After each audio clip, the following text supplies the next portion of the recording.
Hello, everybody. I'm here today with Katie White. Katie is the executive director of Living Systems, which is a counseling non-for-profit organization in the lower mainland of Vancouver, right, Katie? Yes, Vancouver, British Columbia in Uh, Canada. Beautiful. Uh, Katie's been working with individuals, couples, children, and families for over 20 years. She received her training in Arizona State University.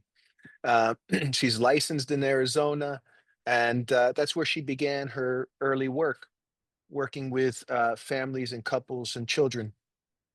Uh, she later served as both a marriage and family therapist and clinical manager at nonprofit agencies, which is where a lot of us get our footing and training. And then you also lived in Sydney, Australia for a little bit, I and in did. what is it, the relationship counseling program over there? Yeah, I worked as both a manager and a clinician in their relationship counseling program. Beautiful.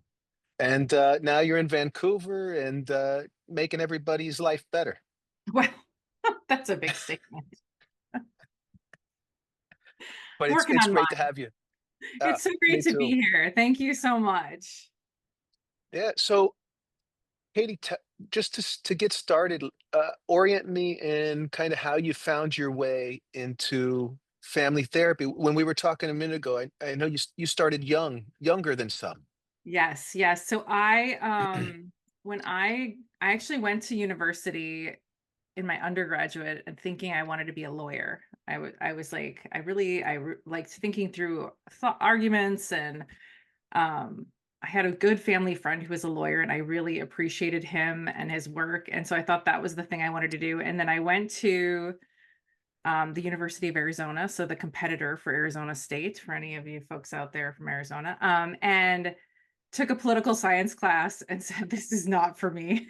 This is just not what I want to be doing. I don't want to be thinking about this." And my roommate at the time was a family studies major. And so she was talking to me about the classes she was taking, and I thought that stuff is really cool. I like that stuff. In high school, like it's funny how you think back to these things. In high school, I was involved in like the peer counseling group, but didn't think about it as a career, just sort of thought about it as something I did there. And so I started taking some family studies classes. And then I actually was thinking I would go the social work route, but I did a social work practicum and I kept working with people and then sending them off other places. And so I said, you know what? I want to be the place that they send families to. I've always been very curious about families. I told a story recently where my daughter wanted to look through these belongings of mine when I was a kid. My mom saved this box and we were visiting, and it was so hilarious to look at pages upon pages of different grade projects where I was just really interested in my family. It's just Huh. funny to go back and look at, and I don't know if I was interested or it was assigned, but these were the things that were saved. So I just family has been in there from the beginning, Guillermo. So I then went on to get my degree in marriage and family therapy. So that's how I went up to Arizona State for my master's and got my degree in marriage and family therapy. Yeah, just kind of drawn to the ideas of relationships Yeah, and yeah. especially family. Sounds like.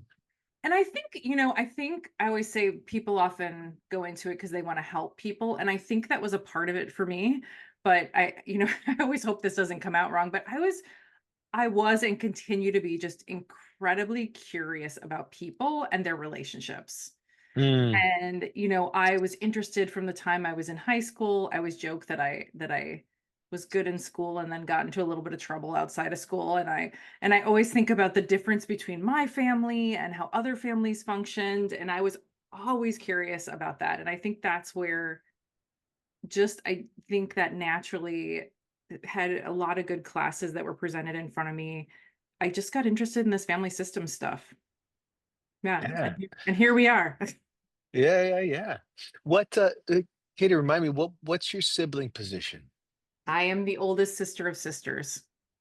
You're the oldest sister of sisters. Oh, you should have been a lawyer. I could have. You could have. Sometimes when I'm working with a very contentious family system and I'm triangling in family lawyers, I think I could just give it all up and go do family law. I could do that. That could be another area, a second career. No, but that's interesting that that was an initial impulse. Was part of wanting to be a lawyer, did that have anything to do with family pressure in any way, or was it just something you got in your head? It was just something I really, really enjoyed this family friend of ours and his work Mm, and how he talked about it. And I don't even know that I would have, I mean, I think he did mostly corporate law, but just hearing about his job was really interesting to me. And I think at that time I was probably less sure of what direction. I loved school. I still to this day love school. So part of it was potentially I knew right away I was never going to stop at one degree. So yeah. that I think that was part of it. I mean, my parents, my dad was a civil engineer. And then my mom was a nurse. She did have an advanced degree. So when we were in high school, she went back and got her master's in nursing, advanced practice. So I think education was always a thing, but they didn't care what education. So it wasn't this like you know, those families where it's like doctor, lawyer, engineer. That was not my, Yeah, it was more yeah, loose than that. more loose. Education. Like there was always the expectation that we went on for advanced education. But somehow in our household, we all really like learning. Like all three of my siblings and I really, really Huh. like learning. So something happened in there where they instilled that. Yeah, I've been thinking about this idea of if a certain amount of family pressure is useful, you know, Mm, but then too much pressure can be constraining, push people to rebel, conform, this type of thing. yeah. Um, what was maybe if your experience or things you've seen with clients about this idea that kind of the useful tension versus like a less useful tension? That's such a good question. You know, part of what I think about, I draw from Jenny Brown's thinking about the difference between when a parent moves towards a child as their project, potentially Mm, from some maybe unmet expectations that they had for themselves. I think that even if someone's not really overt about that, I think that comes through in the emotional process of, you know, they hoped this for themselves and it didn't happen, or they have this idea of where they want the family to go that they didn't take on themselves. They want the next generation to take that on. I mean, I watch that really bog down a kid. And I didn't feel that pressure of I had to get out there and do something for the family system.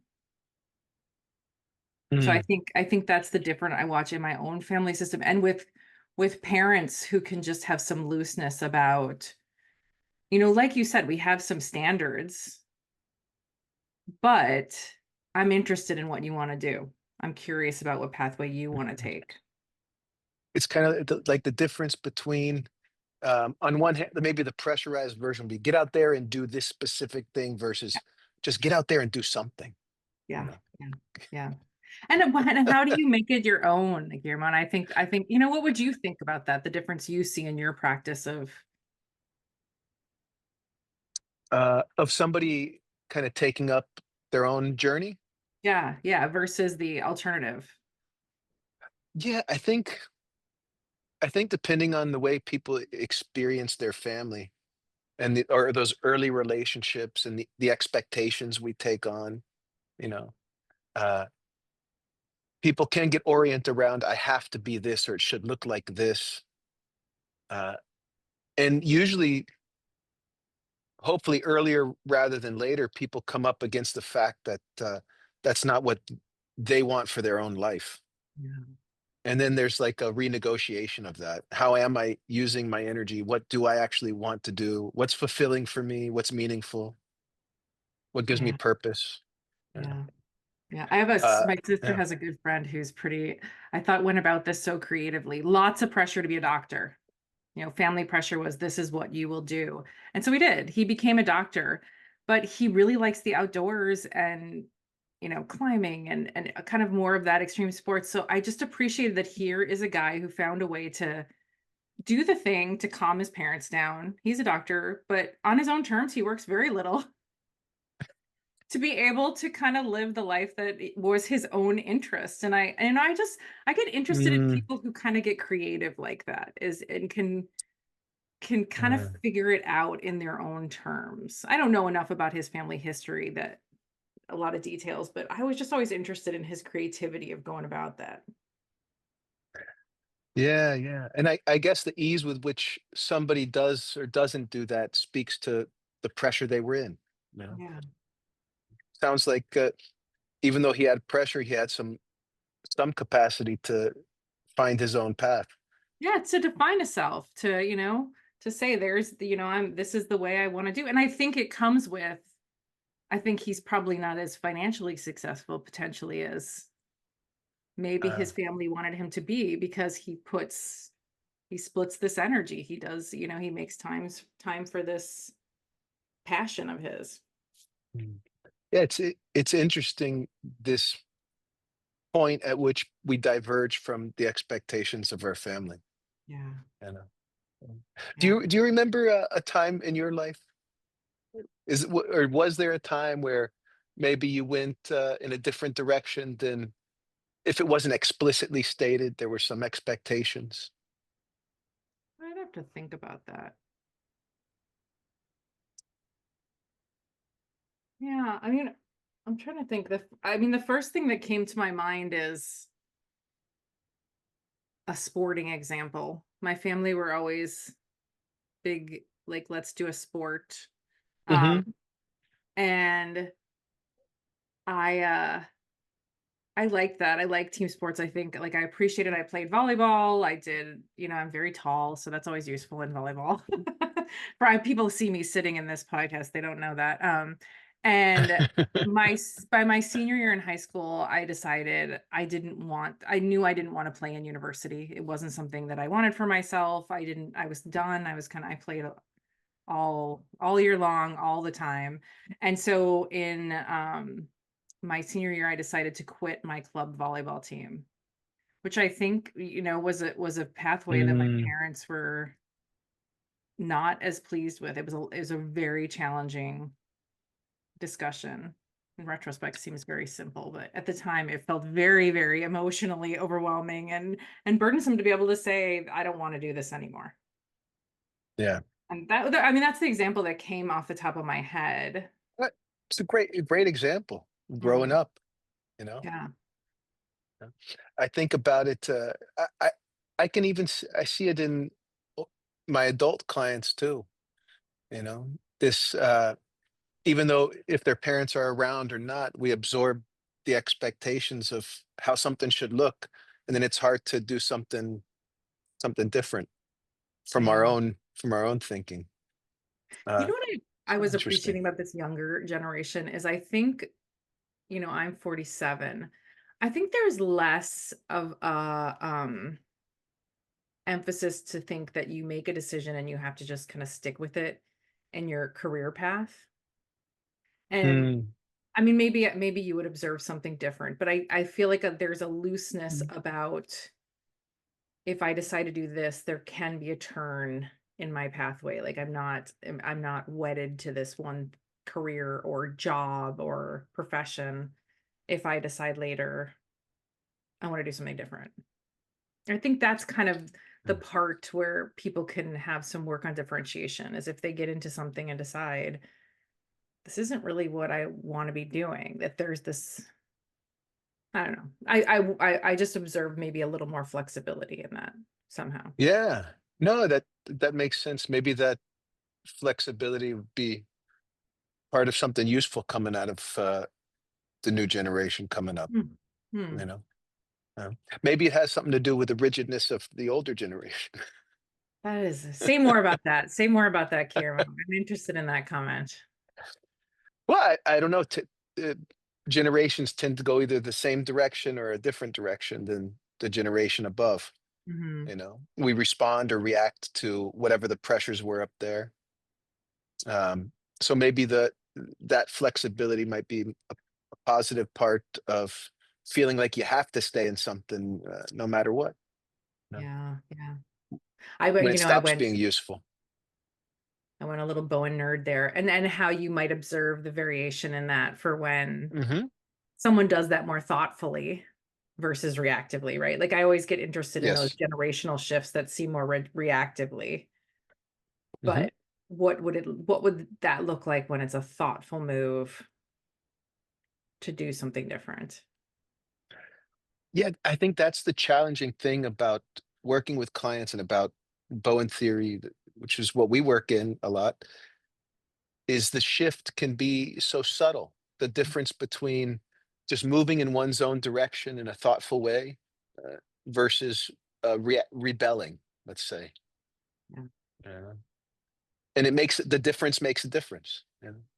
And I think sometimes, what I find so interesting when I'm working on this stuff for myself is I might be doing the same behavior, but the difference it makes for me to be thinking about it or even, feeling about it differently, my Hmm. my nervous system responding differently lands differently.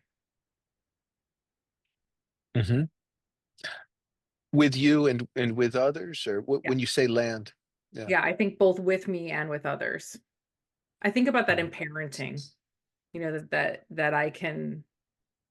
I think parenting is such a great workout for us on our own our own functioning. It is for me. I could speak for myself. It's a workout for me and my own functioning and ways that I can just observe when I'm more stirred up, when even maybe it's not even me, like I had someone ask me the question the other day, even if I'm stirred up with my child, maybe it's not about the relationship with me and my child, the complexity of maybe I'm in a triangle I'm in, that triangle is stirred up and it's showing up over in this relationship, which would probably take me off on a tangent. But I was thinking about even when I can have that in my mind, my child is firing up right now. What part of that? How do I want to think about that? What's going on in my system Mm. versus just going towards her and trying to Yeah. fix her? Yeah. Yeah. Just rather than just moving to react to her emotion, to Yeah, having a way to think about it that, okay, she's reacting. How do I want to handle it? yeah, Yeah. yeah. Which is hard for me. It's hard for me to get there on a day to day. I think it's hard for everybody, especially parents. You Yeah, know, yeah, I was talking with, speaking of parenting, I was talking with a parent the other day, and I wonder, like we were talking about the challenge of parenting being something like as uh, you are in this togetherness, you're this person is dependent on you, this child, fully dependent, and then as they develop, it's this negotiation of how do they take autonomy and you step back appropriately given a developmental level. yeah, Um, what a challenge. yeah. And I think one of the things that has been really useful to me when I can pull it up is that with clients and myself is that idea in theory about the reality needs.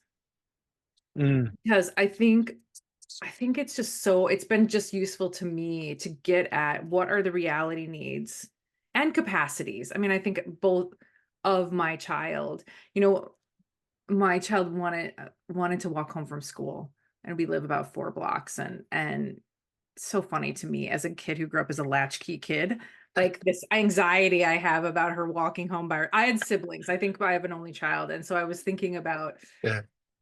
how this can stir up an anxiety in me while my child is asking for autonomy and independence, and she's a responsible kid. And so how do I manage? I mean, I think that's it. How do I manage the distress, which is probably not reality based in me, while she's asking for some more independence? Like that is a workout for me. Oh, I believe it. I think it's a workout for every parent and for everybody. It happens. I think it happens in all relationships. Right? When something's going on with the other person, how do I manage myself and not react as if it's personal right away? You Yeah, know. yeah, yeah. I was talking to clinicians. Yeah, I'd be interested, Guillermo, as I was talking to a couple clinicians I supervise about that in the context of a session. How do you Hmm. think about your functioning in that room while a client's talking with you about something challenging? Hmm. Do you I mean, I know you supervise folks as well. Yeah. How do you think about that? Oh, I ask him all the time. Uh, how much of I'll ask him how much of you offering homework in that moment was about your anxiety versus what's useful to the client. Such a No. great example. Pull out the worksheets. Pull out the worksheets. That's the clinician's anxiety. Yeah. You know, Uh, I think it's such a great question for people that are working on becoming therapists. mhm. How can you get more aware of your anxiety and how it operates in your functioning in a room with somebody else? Yeah. And the where you started this, I mean, the good news is likely if any of clinician has any relationship that they're in, they have lots of, I would Practice. say playgrounds, laboratories, whatever you want to think of it, to practice this in every day, all the time. I hear it. I hear it. You said this reminds me of something you said earlier that a lot of people get into the profession because they want to help, and you were curious and you wanted to explore and understand, which might be actually a more useful, it's a more useful position in general. Yeah. I But have how? found, yeah, Yeah. go ahead. Sorry. No, no, no, no, no. Go, go, go. I was thinking I found when I probably do, this is my own assessment, the worst therapy is when I'm working really hard to be helpful. I can relate. Yeah. I can totally relate. How do you talk to your trainees about that? That yeah. I think I spend more energy on, I mean, I think we disclose we're a Bowen theory training facility. So we talk to them about their family of origin. Because I will say Mm, during the interview, the things that you get caught in your family of origin, in my experience, are the things you get caught in the therapy room. The same kind of reactivity, the same automatic way that you move towards or away from people will exist in your family as it exists in your therapy room. hmm. I can have a tendency to distance. And so I can watch myself and my own functioning in a therapy room. If something has, for lack of a better word, triggered me, um, in the session, set off some reactivity, I can be really interested when I start thinking about the rest of my day in my head. Like that would be one of my like triggers for distance when I've left being present here in the room and I've gone into, okay, who's my next client or what do I have to do tonight? Or, and I think that's that takes for the clinician slowing down to see that in real time. I think, and I think I mean, to me, that's the work of differentiation is that slowing that down. What is my automatic? How do I notice it? I can Mm, be looser in therapy usually in that role than I can in my own family. So, observing it in the more extreme sense in your own family. So those would be some of the ways off the top of my head. I mean, how do you think about that? um, well, I think about it in the way we've been talking about it, how the clinician's anxiety comes in based on what sensitivities they developed in their own early relationships, and what comes automatic to them out of that, you know. Uh, and one of the ways I work at it with them, and in my own life, has been I ask like very similar to you, I ask them about their families.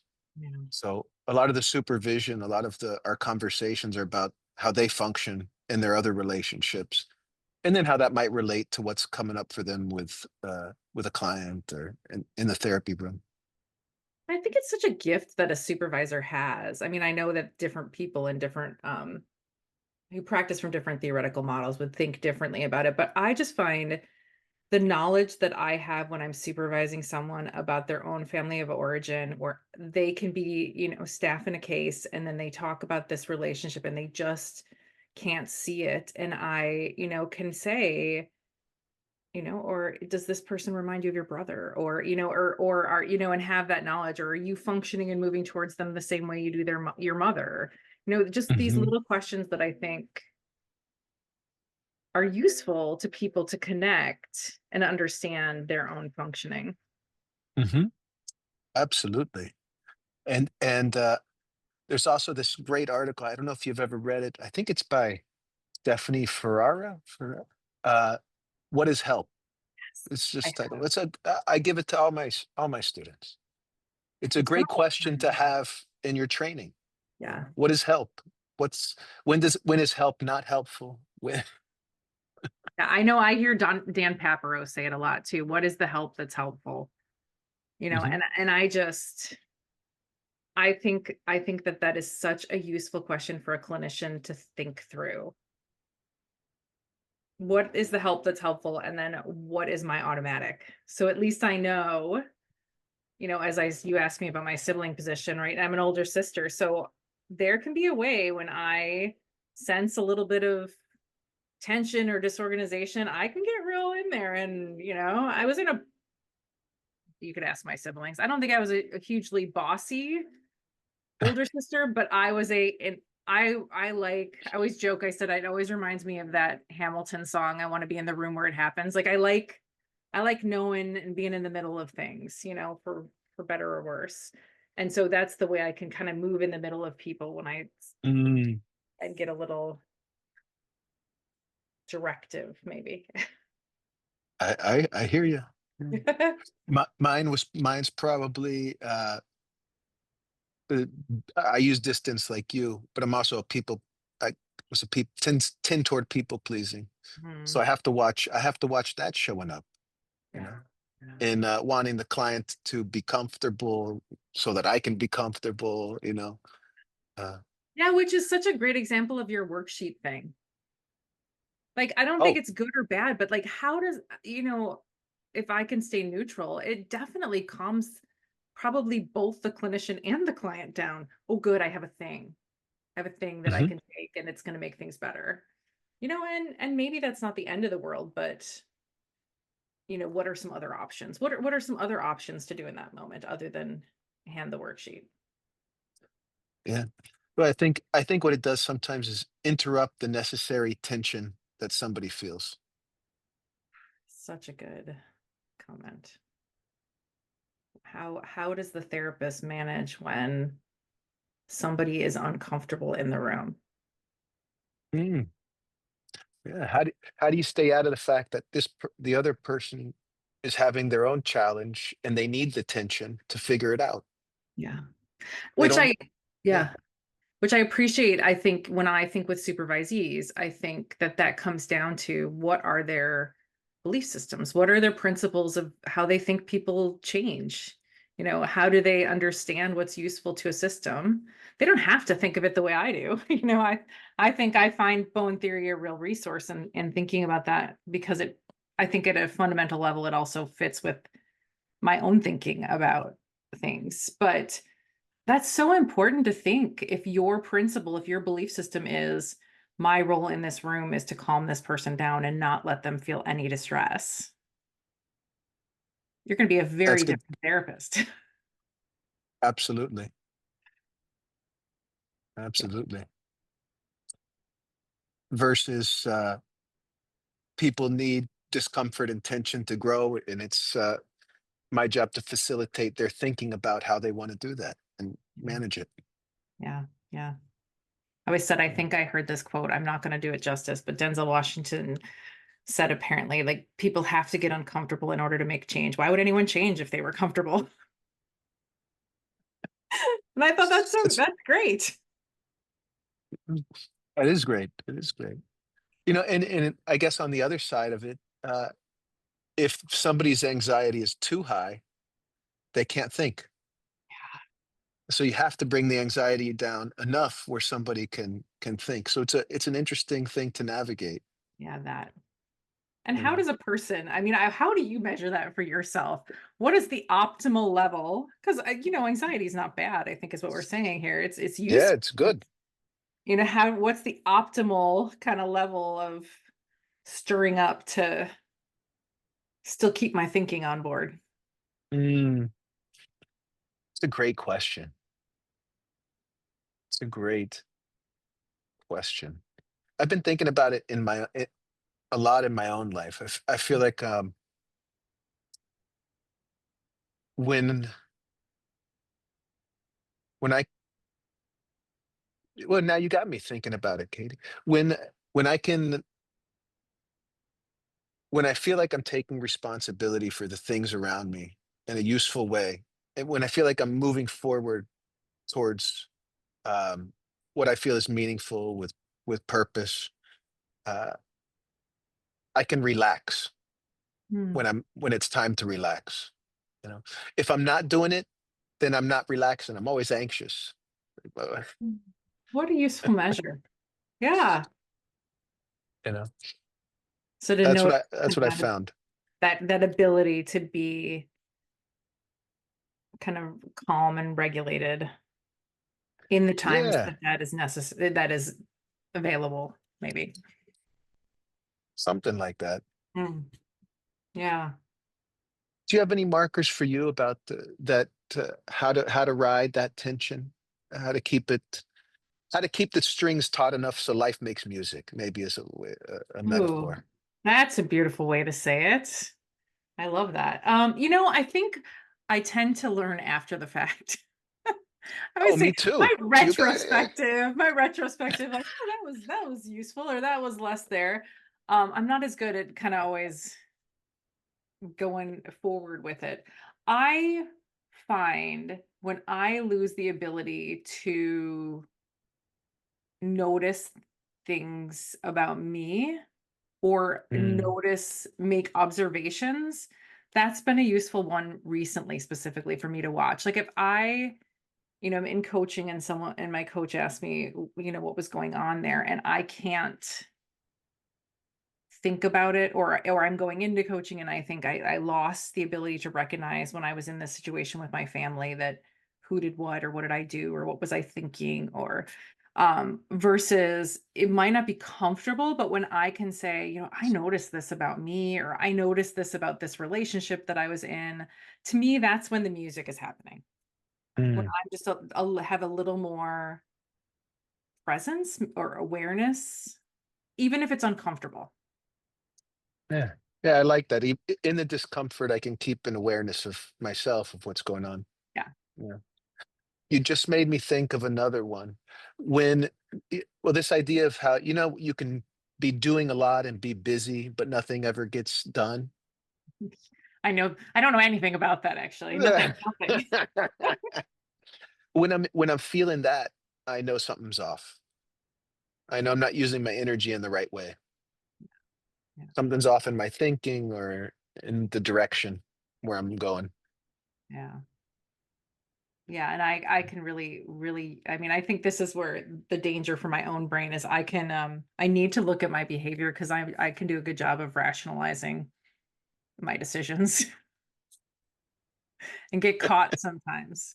I think sometimes that's where I always joke that there can be a way that I can triangle in theory to kind of convince myself I'm functioning very maturely. Yep. Uh, would that be when you're over functioning? Oh, yes, often. Yeah. Yeah. Yeah. Yeah. You have at first I thought you were talking about like you have a prosecutor in your head, and I was thinking you need a defense attorney too, you know. Probably do need a defense attorney. Yeah. Yeah. Uh, Katie, we've kind of been talking about training more in a lot of ways of clinicians. How did these ideas, when we're talking about the therapist watching themselves, to me it's also resonant of working with couples, of Mm. what happens with couples where they get stuck, what's useful, what's not useful. Is Yeah. any thoughts? So I always say that I like my real love passion is family therapy, couples, like more than one person in the room. Love Mm, I love that kind of work because I was having a conversation with someone about this the other day about getting back into reading some early stuff, but I think th- there is real live work on differentiation when you have more than one person in the room. versus when I can just talk to an individual. And then that's not bad work, just for the record. But I think there's Yeah, yeah. something different that occurs. I was sitting with a couple last night, and just the discipline it takes a person to keep their focus on themselves and how quickly it goes to the other. And like I'm right in, I mean, I think the benefit to Bowen theory is you're doing work on your own family at the same time you're doing work as a clinician. And so I always say it's the easiest and quickest way to be humble as a clinician, because this is not easy. I know that I can get real Mm, focused on the things my husband's doing wrong, as much as when I'm sitting with a couple, and just the act of really getting them to think about what are they willing to do and not do, what do they think, how do they want to be as a spouse, where do they lose that. I think that stuff is hard, but to watch it occur real time is mm, I just think it's fun. I mean, that's part of what keeps me, like, I just think it's so, it energizes me to watch people begin to hold on even for a minute of, I think this is the way I want to show up, even if my spouse might think a little differently than I do. I don't know if that's the question you were getting at, or if I'm doing a good job of explaining. no, I think you're doing a great job. Um, what so tell me a little bit about how you think about couples therapy from a Bowen theory perspective, because it's different from what I as I'm listening to you.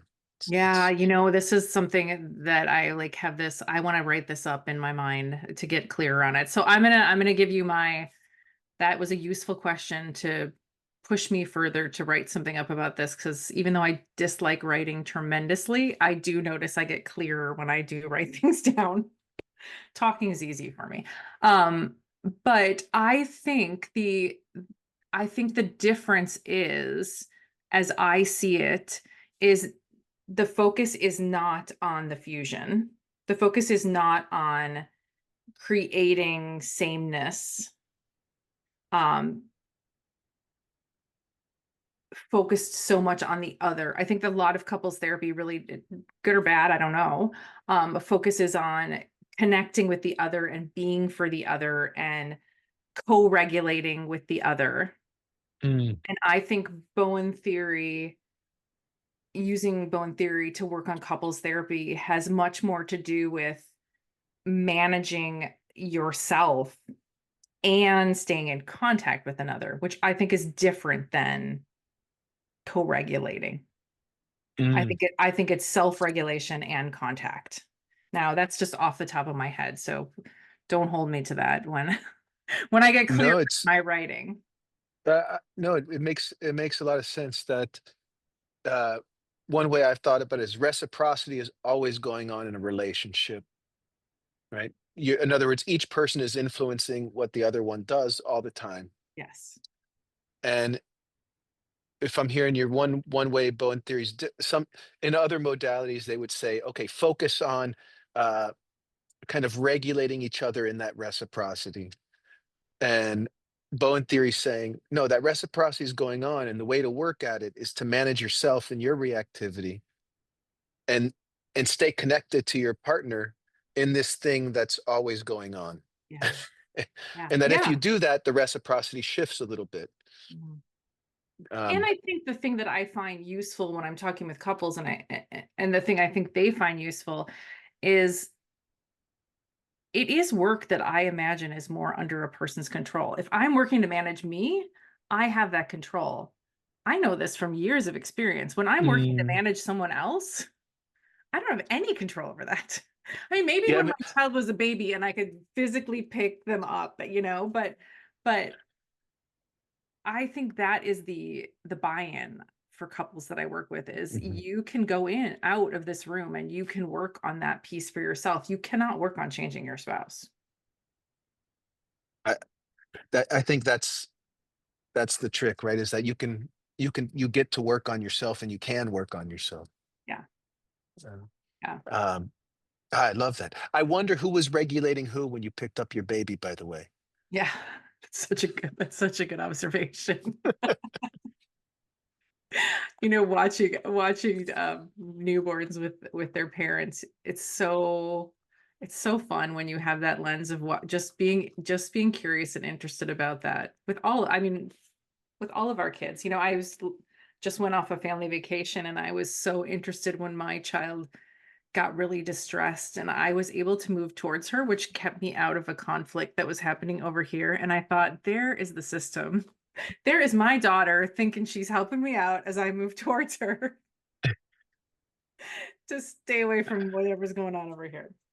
I don't know. I Uh, haven't thought enough about if it's useful or not, or what I learn out of that. But yeah, mm, I think it can be both sometimes. yeah, of course, of course. Yeah. Yeah, Uh, there's just back to this idea of couples for a second. I think, do you have them in some couples therapy? They have them and talk to each other, which is the co-regulation. In Bowen theory, it's different. Do you practice that way where they sit separate to talk to you? yeah. So I defined that from the beginning about how I think differently. That the work that we will do together is that they will talk to me and they will listen to their partner. Um, and some people really hate that. Or just I'm thinking about this couple that I worked with years ago, um, that they found it so fun to just notice how quickly they each turn towards each other when I Mm, asked them a question. And I got up on the board, I kind of drew a triangle and got interested with them. And I just think that is useful to think about that regulation piece that, this man would turn to his husband and look almost for his approval as he's answering me the question. So my work is to have the folks each talk to me while they're thinking about the question that I'm bringing them, and then to ask, what was happening for the other person as they're mm, listening. What do they notice? Where did they lose their ability to think about what the person was talking about? Because that's useful too. When they start responding and defending themselves, right? mm, yeah. How quickly that happens, how quickly they stop listening or regulating themselves. Mhm. Yeah, when that was an interesting example where he looks to his husband as he's answering a question you asked him about him. Yeah, Just looking to the other to see for approval, disapproval. Um, and that's what goes on with couples when they're alone. yeah, yeah, Where they're so sensitive to each other yeah. for good and for better and worse. Yeah, and I guess, I think sometimes Bowen theory can get a bad rap about being too cerebral and too cognitive. And I think this can happen on such a physiological level as well. Just to Mhm. notice, I think the body and the nervous system can be such a useful litmus test to figure out what's happening when you're in conversation. When I'm talking to one partner, what does the other partner notice as being stirred in them? It's another way to think about Absolutely, it. Mm, absolutely. And I think the mystery of it, the paradox is that if I can manage myself more, if you're working with a couple and each person can manage themselves a little better, pay more attention to what goes on physiologically, emotionally, in their thinking, that can actually make a better connection, a deeper connection. yeah. Uh, And I think that's true, and I watch it happen, and yet I think I'd be interested in your ideas on the hook in for that for people, because I think for some people that's really uncomfortable territory to not think about that togetherness piece, that I should be working to connect more, be more for the other. And you definitely would hear those well, I hear them in couples therapy. yeah. How do people hold on or invest in seeing that play out? How do you watch that in your work? Mm, that's a great question too. Um, Well, I mean, how do I watch it play out? How do people get in? Sound like one question was how do people get invested in it? How do you how do you hook them? I try Yes, to that's a good introduce way. I try to introduce the idea, the concept, uh, and I also challenge at times this being for the other as more about the individual's anxiety about being approved or validated or not feeling connected, Yeah. or about their own stuff, their own Yeah. reactivity. Uh, it's diff because it is in some ways, and you tell me, I've been thinking about this. Uh, there is there is each individual, but there's also the relationship, you Yeah. know, and so it's not either or. It's they both exist simultaneously. Yeah. It's separate and connected. I try to present it that way. I appreciate that, and I think that I do that in a way of also getting interested in how they can observe themselves in other relationships. So Mm, reciprocity, each relationship has a different level of reciprocity, a different way that, we would get stirred up or we would function, and so I think that's another window into that I try and think about with people is how do they observe where else do they observe this same pattern? ok okay, so one way I've seen it with clients, play out is when I can get to a point where I can start asking them about their family of origin, Yeah, you can see the other person get curious, yeah, and that to me is really interesting. 'Cause they're not focused on the tension between them. They're focused on each other as, individuals that they're connected to, interested in, yeah. uh, eh yeah. Do you do a family diagram when you have a couple in front of you? Yeah, at least it for myself, if even if I don't show it to them. Yeah, I think that is one of the places where I always say, and sometimes in therapy people have those light bulb moments. And I think that is one of the ways where I watch really especially in couples therapy because it is one person telling me about their family or their spouse is listening, where Mhm. their spouse might say, "Huh." I say those are my favorite moments in therapy where someone goes, "Huh, I didn't Ah, think of it that way," or I didn't notice that your parents' marriage, or your relationship with your mother has some of the similar qualities to the way we get, into trouble. Or, I think those are ways that I just find are such gems in therapy. And it's looser, like I think you were describing, like it's a different way because it's not about them. mhm. It's them thinking about these their partner's relationship with these other people. It's a little looser. Yeah, yeah, and it can open things up a little bit, like you're Mm, saying, you know? Mm. yeah.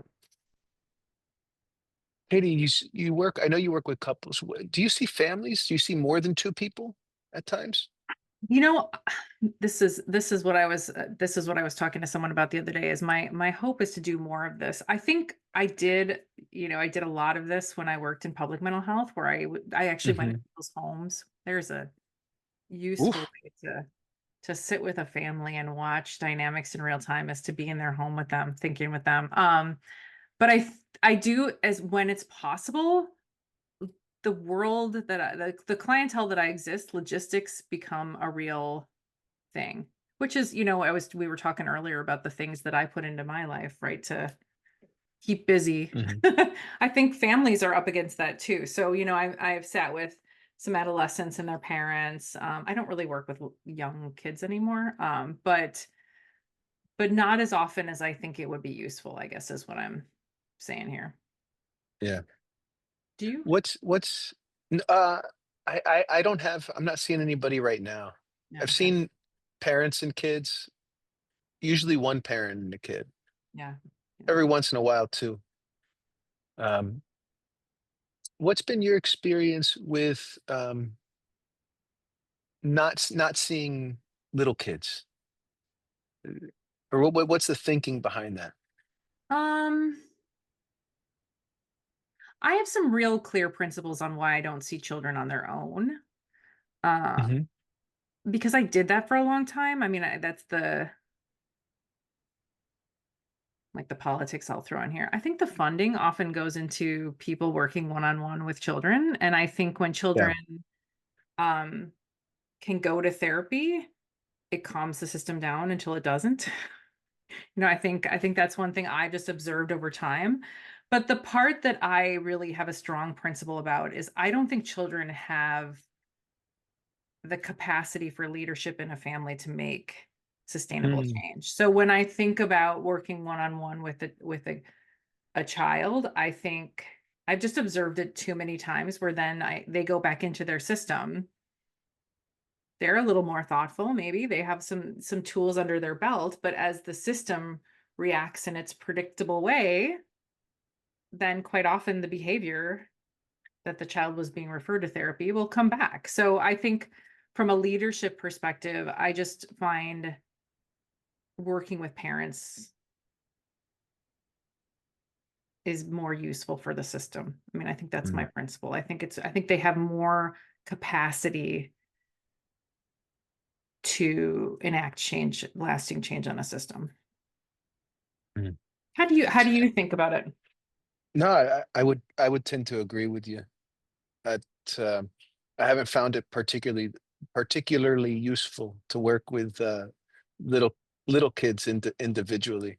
Yeah. Uh, and usually I think uh, well, now I won't do it. But even in the beginning, I said I would say I'll see him, but only if you come in too. Yeah. Yeah. Yeah. And that's not Uh, to say that I definitely think that there are family systems that have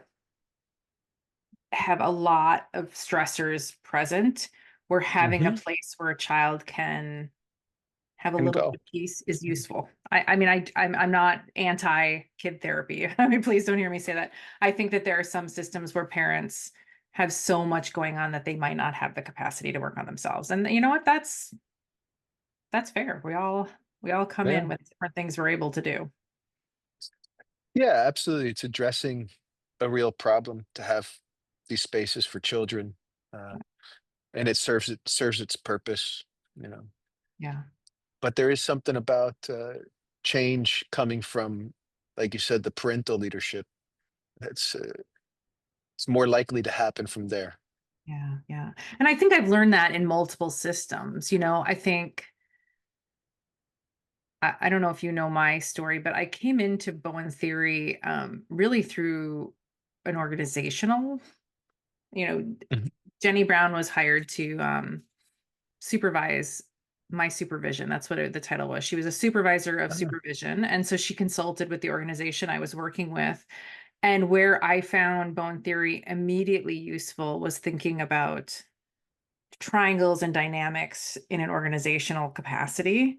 And so to think about the role of a leader in a mm, organization like was so appealing to me at that time. I had just moved to another country, I was in a new job, I was in leadership, I had a different way of thinking about things, and it was just really useful to put some language and some theory around what I observed was happening and what was happening for me. I mean, I was finding myself anxious and I couldn't figure out what I was anxious about in this workplace.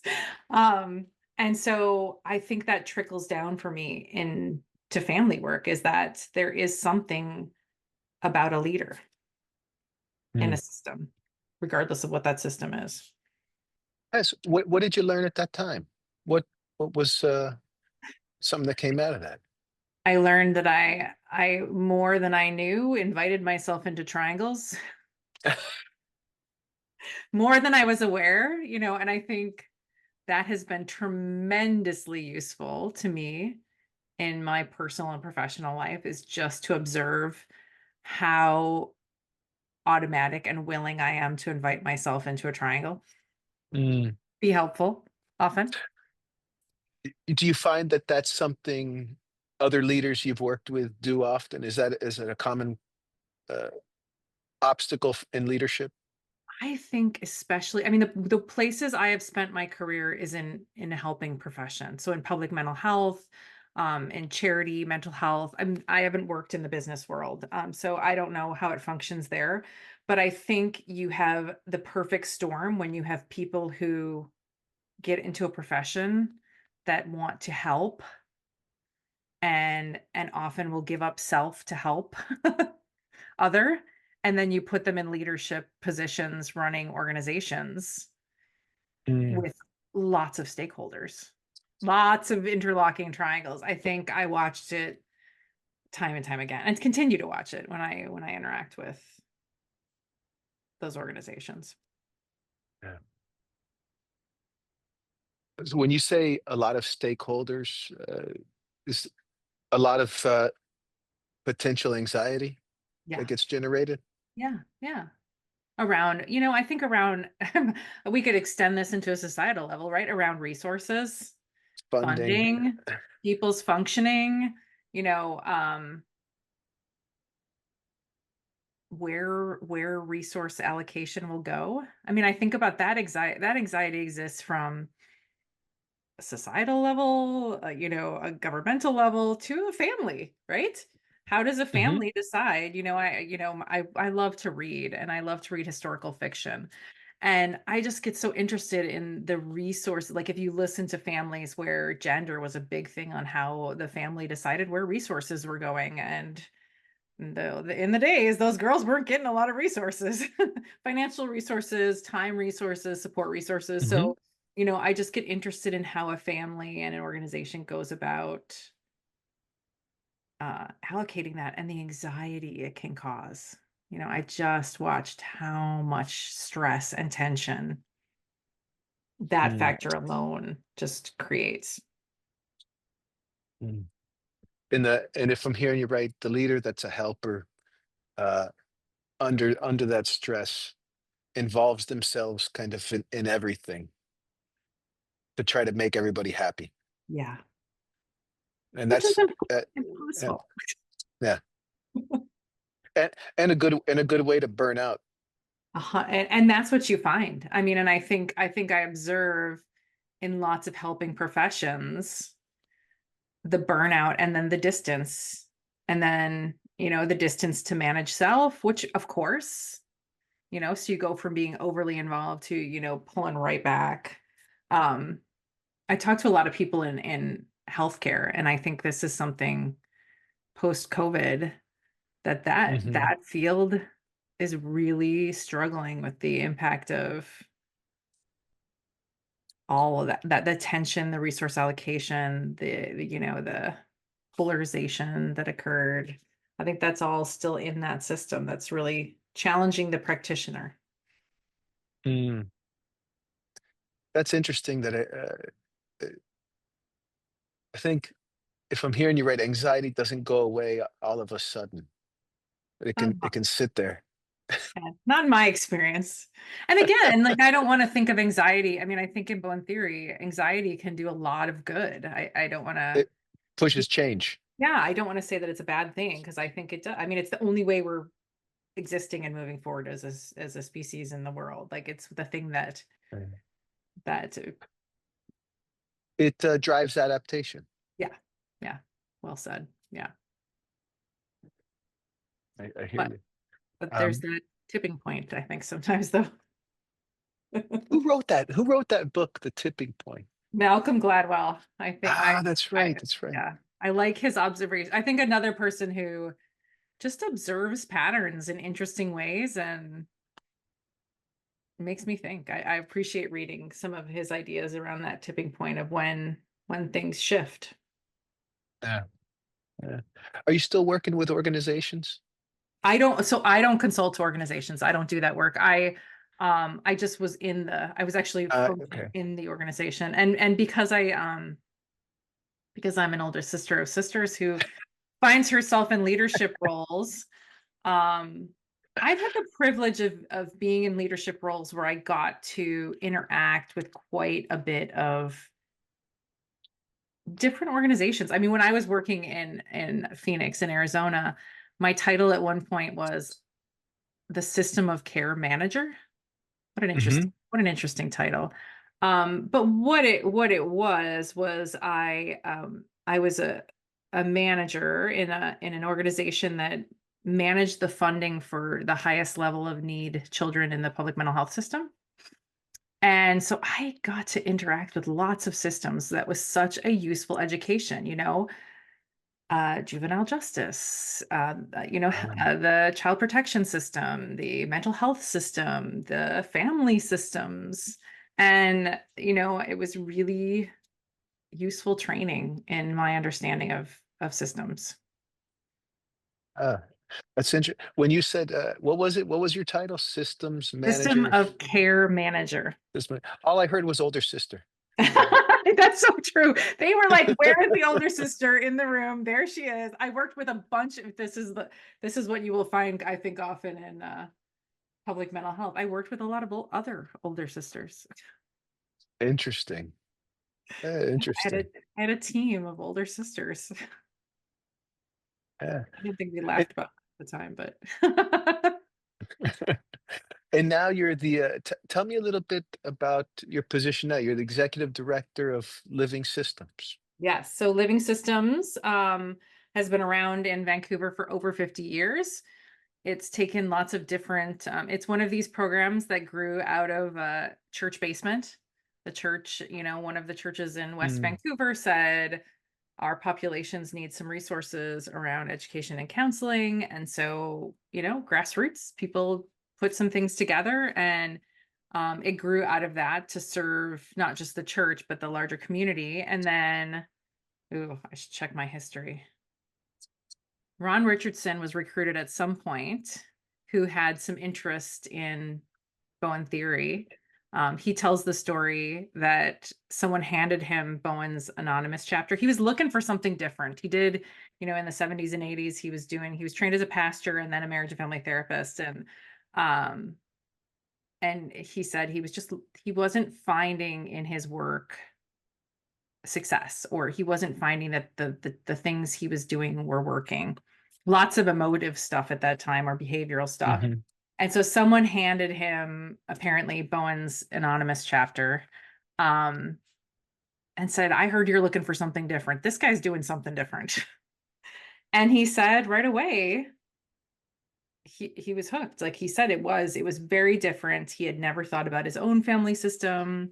He'd done lots of Mm, therapy, but in that way. And so he ended up forming a training component that really exclusively trained people from Bowen theory, just by reading the books mm, and trying to work it out and testing it out. So Living Systems then grew to have this counseling and training arm, which we still do today. So we run a nonprofit counseling agency where we see people on a sliding scale. So to provide resources to people who might not be able to afford counseling, as well as we have people who see folks who can pay a little more. And then we have a training program where we train a few different arms. We train clinicians, but we also just train people who are interested in learning more about Bowen theory as a resource. So lots of different mm. ways we do that. And then we do have a ministry program as well, where we train ministers who are interested in using Bowen theory as a resource.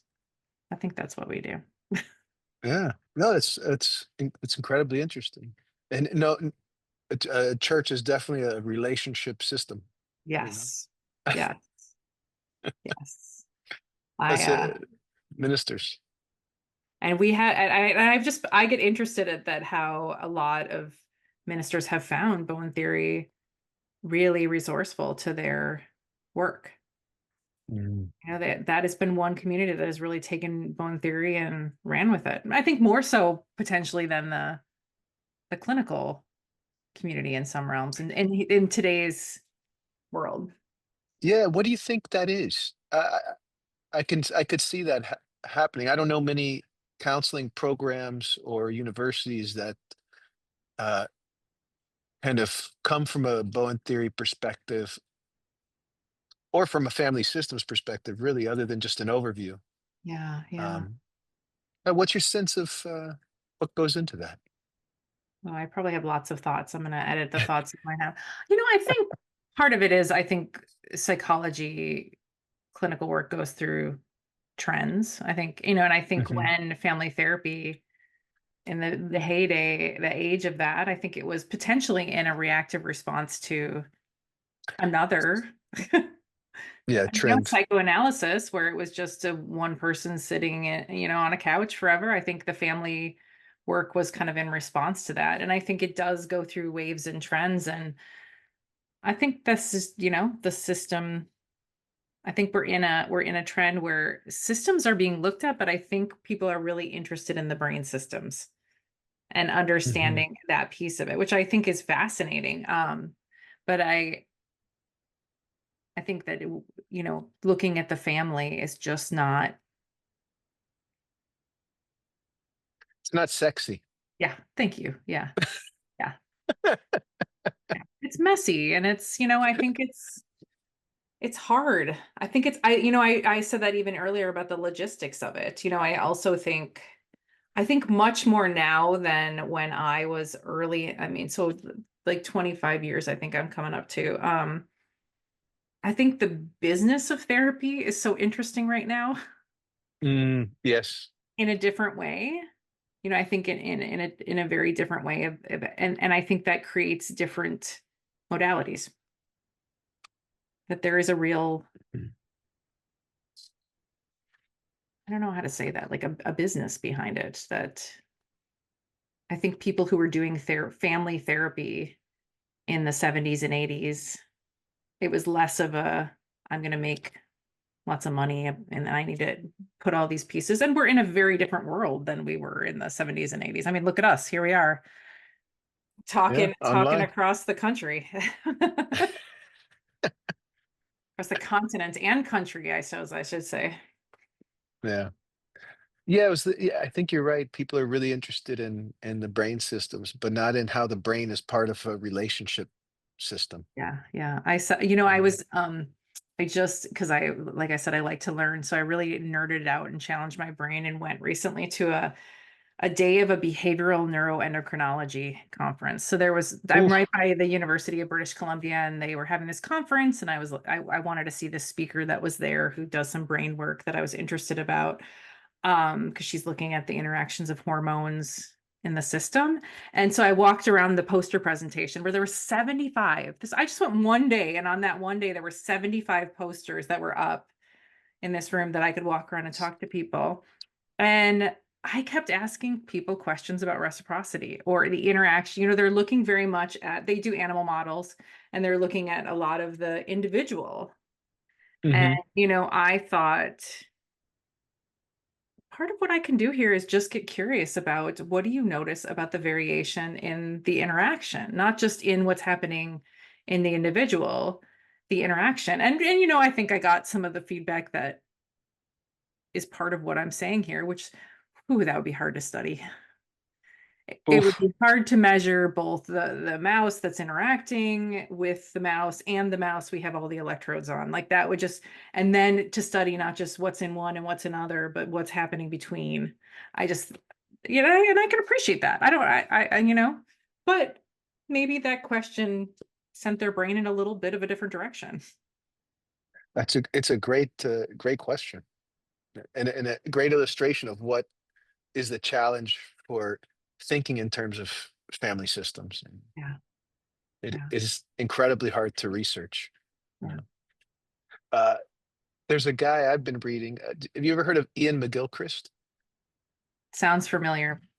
He wrote, I think, his the first book is The Master and His Emissary, and the Hmm. second one is The Matter with Things. But he talks about the hemisphere differences in the brain and how everything we knew was kind of uh, not accurate. And he did all his research on this, but he also has really sees things the brain as relational, as a part of a relationship process that we participate in. Anyway, it's he's fascinating to read. Well, and Guillermo, I think that's so part of my nerding out is I'm really interested in hormone regulation between people. Like we Ah, know that hormones are responsive to relationship, right? There's a lot of things that people think about. And what I really appreciated about this group of people that I sat in a room with and tried to absorb all their intelligence, that was my fusion I was hoping for. But is is how the complexity of the tools they have are helping them think about this and Mm. how they're learning. Like you said, I think that the ways that they understood the brain and the functioning of the nervous system. I mean, I think that's one thing. Like they're not just talking about the brain anymore. Even that is a useful shift to say this isn't a brain thing. Yeah, This is a nervous system thing. system. Um, but to think about like they didn't a lot of the things they talked about at this conference was for a long time they didn't study women, right? Like so there was one way of thinking about how these factors responded in a male rat or, you know, mouse or whatever or human, but to think about this other piece of looking at the different genders and then how different genders respond differently, biological genders, I'll say for the record, Yeah. on differently to um different hormone stimulation. And so I think, all of this to me is a useful way to understand the system because I think what I get curious about, this is me really nerding out with you here, so tell me if I'm not, is I think this Bowen's idea of the emotional system to this automatic thing in us. I get interested in how hormones are a piece of that, all that piece of Mm. the way that both responding within and between would be regulated in some way by that hormonal response in the body. So that's where I was going with that nerding out. I'm not clear on it. I want to keep thinking about it. The science sometimes really bugs me. There's too many different types of estrogen and testosterone and Uh, receptors and I don't know. It's a lot. It's a lot to think through.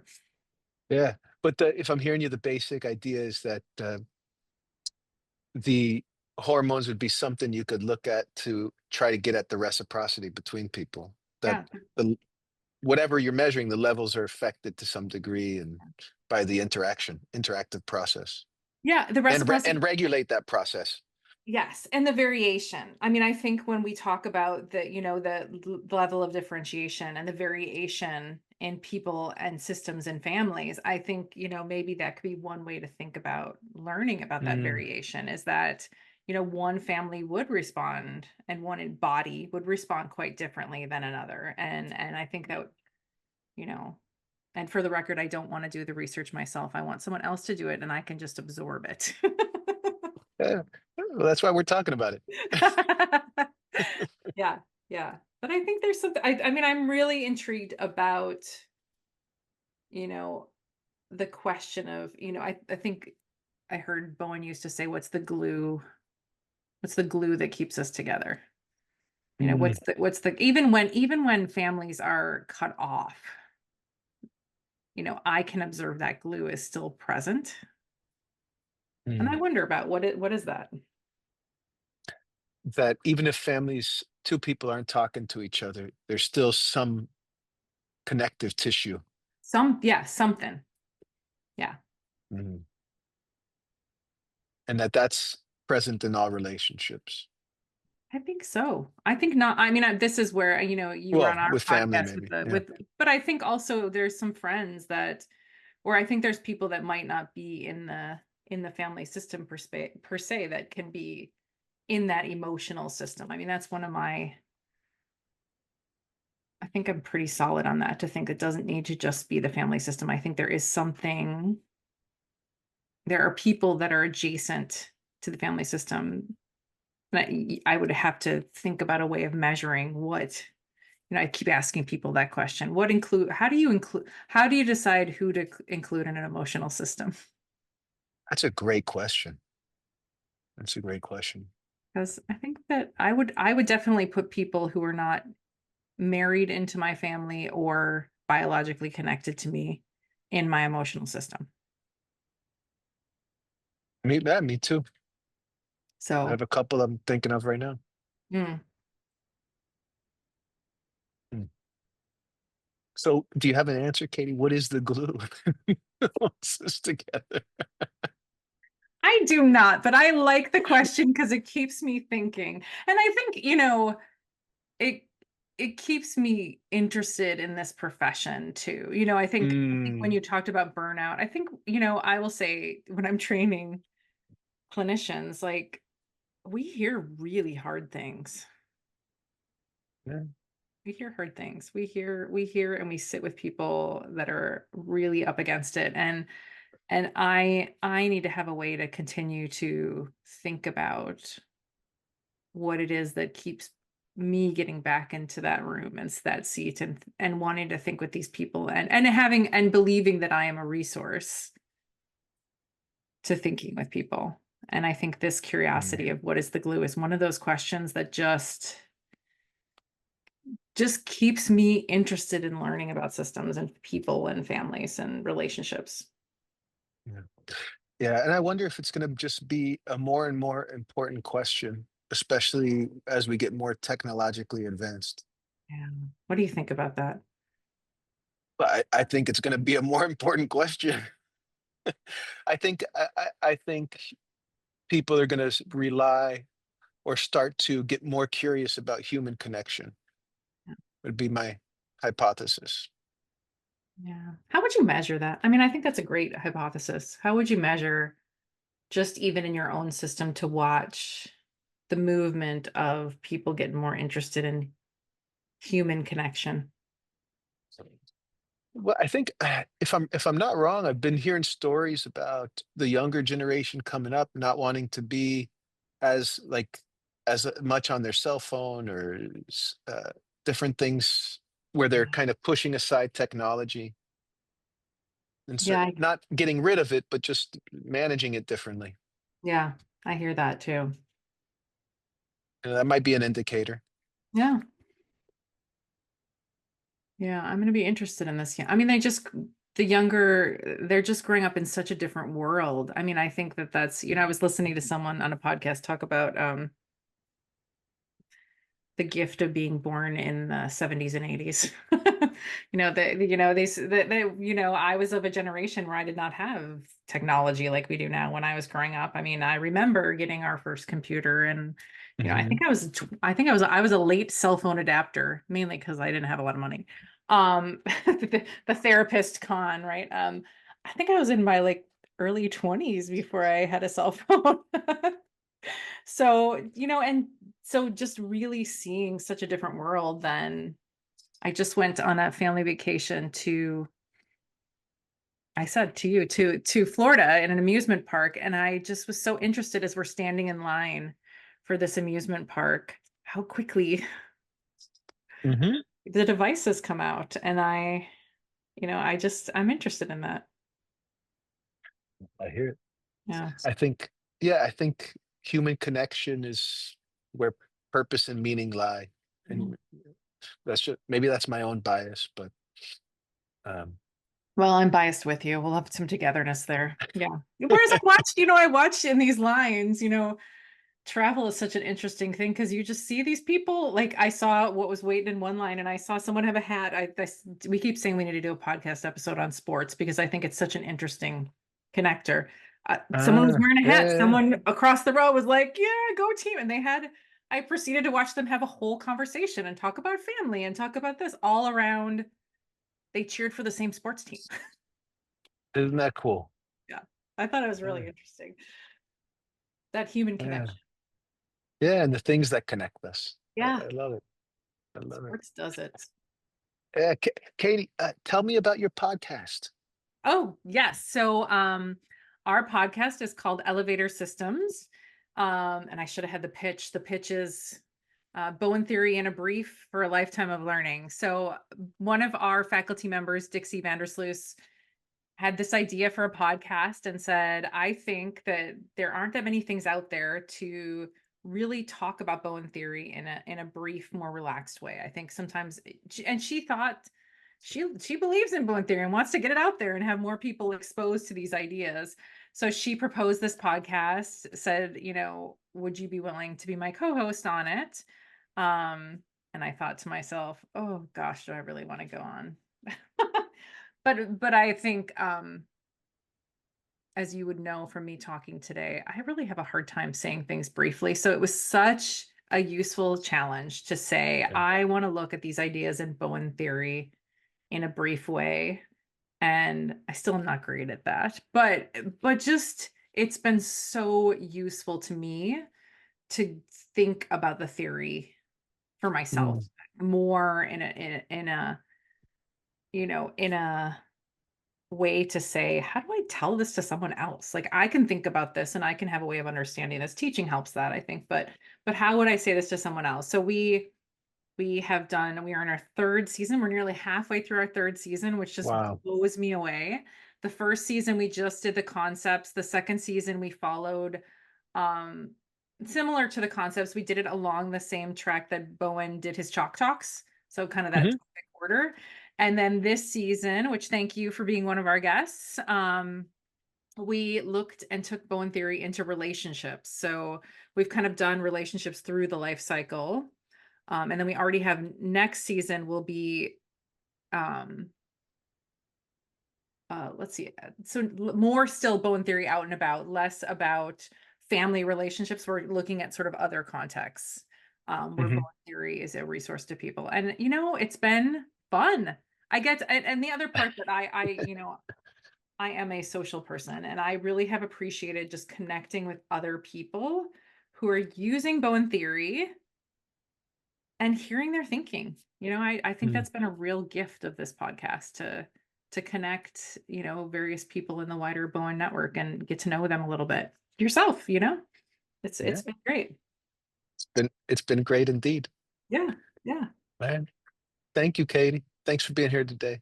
Thanks for having me. This has been fun. You got it. All See right. ya.